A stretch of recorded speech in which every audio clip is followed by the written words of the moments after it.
So I'm going to sell you my carrots $7, but not in dollars. We're talking game points. So what we do is we know that $1 is worth 6 game points. So $7 is worth 7 times 6, 42 game points. Now I might not ask Diane for 42. What I might do is ask for 40. It's not that the 42 is important. It's just that it gives us an approximation of what it should be. But usually we round it off. So in this case, I'll say, okay, Diane, I'll sell you my carrots for 40 points. I might sell them for 50 points because they're biodynamic and they're enormous and they taste so good and sweet and they last so long. They have high quality, okay?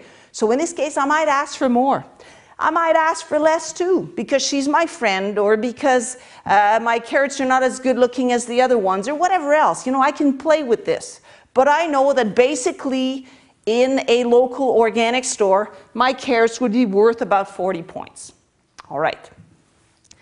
So, as you see, products are easy because we always multiply by 6. Services are easy because you always think about time, about minutes and hours. Now, people are going to ask me, is it legal? Well, let me tell you something. If I go to my grandma's place and I wash her floor, and in exchange, she says, oh, Mado, you've been so nice to me. I've made some apple pies, and I made one just for you. So what we did actually is we exchanged washing a floor against a nice apple pie. So we did an exchange, right? No kind of law can stop me from exchanging washing the floor with my grandma against an apple pie. No government can ever stop me from doing these kinds of things. This has been with humanity ever since humanity was born. Okay? Animals even do these kinds of things of exchanges. So basically, the game is something that has been with humanity ever since humanity started millions of years ago. We've always exchanged things. Native Americans used to exchange, for example, tobacco against birch bark for making canoes or things like that. So exchange is something that we've seen and it's been with us for millions of years. What we've done with the game simply is that we have a little book where we just write down the exchanges we make. It makes it easier so we can follow them. It becomes a fairer system of exchange. Okay? So what I'm saying is it's something that's beyond the law. It is not legal, but it's not illegal. It's something else. It's basically, my little game book is just a personal reminder. It's the same as having a diary, for example, a journal, or an agenda where I write down, okay, well, at 10 o'clock tomorrow I'm going to be doing this, right? Well, it's not illegal to have an agenda. Well, it's not illegal to have a little book that I carry in my pocket where I note down the exchanges I've made with people, okay? That's why we can really say it is not legal, it is not illegal. All right, cheating now. You're going to tell me, okay, Mado, anybody can make a book. You know, these things are easy to get because you can download them on the internet, okay? We have them on the internet. You can download, print them, and start passing them around and start using them. So people can do anything they want, basically. They can start saying, okay, well, I'm going to write down points, and you're going to see I'm going to become rich really quick. Well, let me tell you one thing. It's been going on, the game, since 1999. We did not have yet one case, not one person we've met had done any type of cheating with this. Why is this so? Well, we figured out that probably the people who cheat, you know, the ones who like to make counterfeit money, the ones who like to steal other people's credit cards, the ones who are good on the computer at taking money from one account and putting it in another account, all these people, the cheaters of the world, okay, they don't trust the game because they say in the game it's too easy to cheat. So they don't join. We haven't had a cheat join yet. And then there's something else too. In your area, let's say that we have a whole bunch of people using the game for exchanges, okay? If someone does cheat once, and we know about this, everybody's going to know. Okay? And let's say, for example, I know someone in France comes here and they want to buy my car, my car in game points. Sorry. Well, she comes from France. I don't know if the game points she's got in her booklet are for real or not. So what am I going to do? Well, I know some people in France that play the game, so I'm going to phone them up or write an email. And I'm going to tell them, do you know this person? She's got 60,000 points in her book. If you don't know, well, she comes from that area, okay? So the person I'm going to meet or I'm going to contact in France will know the person in charge in that area of the person in charge of the meetings, and I can contact that person and find out if that 60,000 points makes sense. So basically, even if the game is international, it doesn't take long before you can start finding out if a person has been a cheat in an area or not. Okay? So I'm not going to sell my car or let the person have my car against points until I'm sure that those 60,000 points are for real. So we do these things, and we haven't had ever, since 1999 when we started, we've never had a person cheating yet. Okay? All right. Let me pick up my stuff here. I'm almost done. Let me see. Yeah, one thing too. When people start, okay, let me explain something. Well, let's say I start. This is my first book, and I'm going to start writing my first transaction. When I start at 0, okay, because I have 0 points. If I get a product or a service from someone, then my book is going to become in the negative because I just got a product or service. If I offer one right away when I start, then I get points, so I start in the positive. Well, we recommend highly that you start in the positive. If you want to start the game, get a booklet from someone, or you can download one and print it yourself. But once you do that, make sure that you start by offering products or services. So your first transaction that's going to be written in your little booklet is going to be in plus, okay? Because we have plus or minus transactions. There we go. Okay. Let's say I go weed someone's garden for 2 hours. I get 120 game points in the positive, of course, because I just did something for someone, okay? And that, let's say another neighbor next door makes, she cooks jam, okay? Strawberry jam. And she's going to sell me 1 pot for 100 points. So we're going to say, okay, I took a product from someone, so it's going to be minus 100 points. What does that mean? Well, what we do is to get the balance, we just add or subtract. So in this case, I'm going to have plus 20 game points left.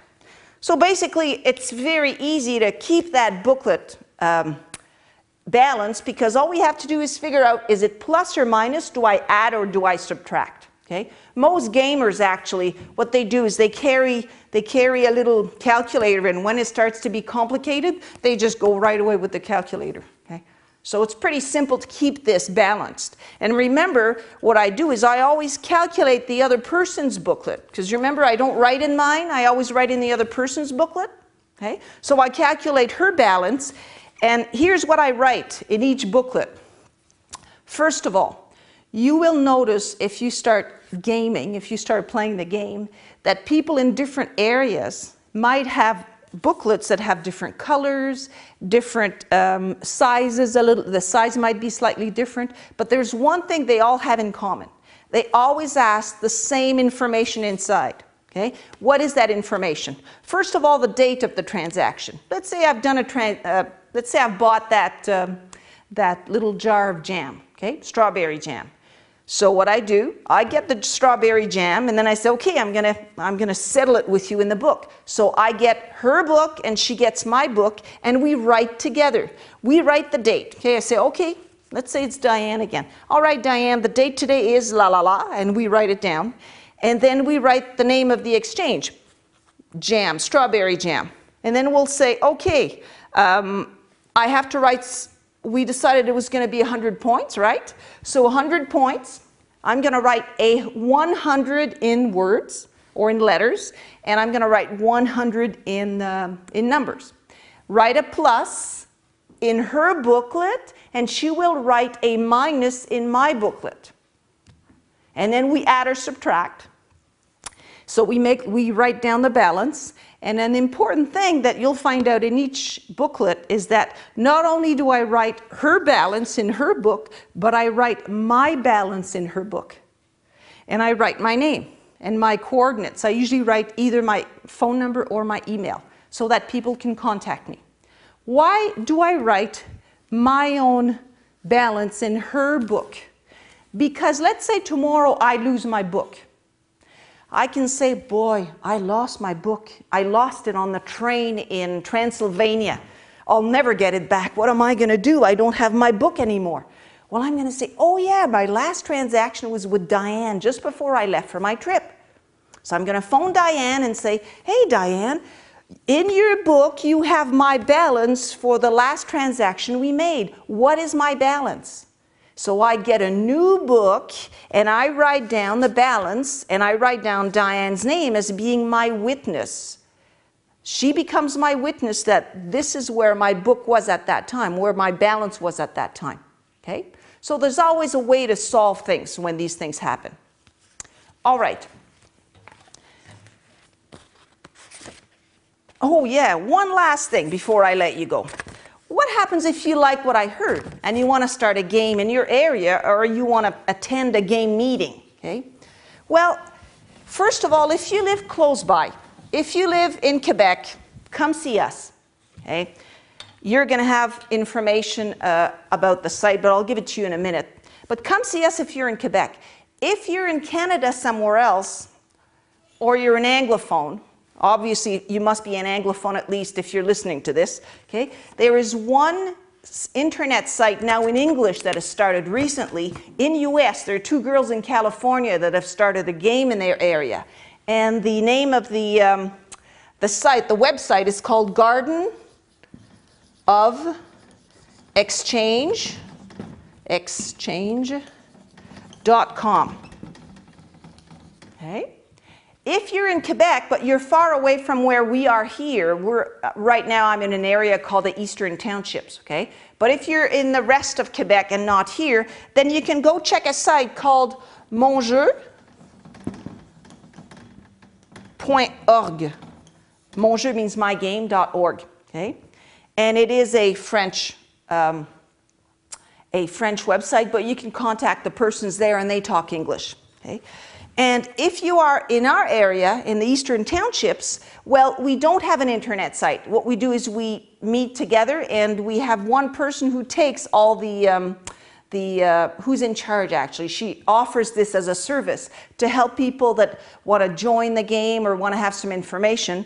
And her name is Sylvie, and her email is Sylvie dot, here's a weird word, personocratia, personocratia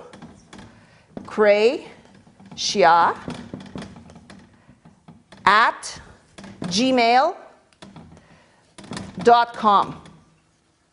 Here we go.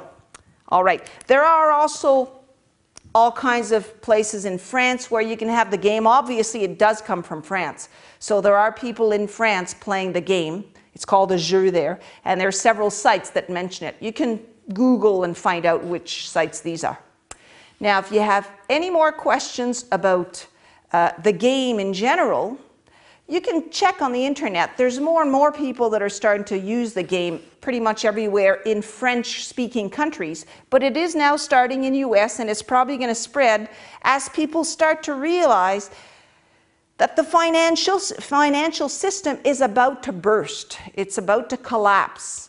And we have right now all the answers to that problem. We don't need a financial system for our wealth. We can be wealthy and exchange between each other and have a lot of fun without using dollar bills, without using euros. It is possible to build something that's totally alternative and totally self-managed. And the game is, according to me, the easiest way to do this. Thank you very much.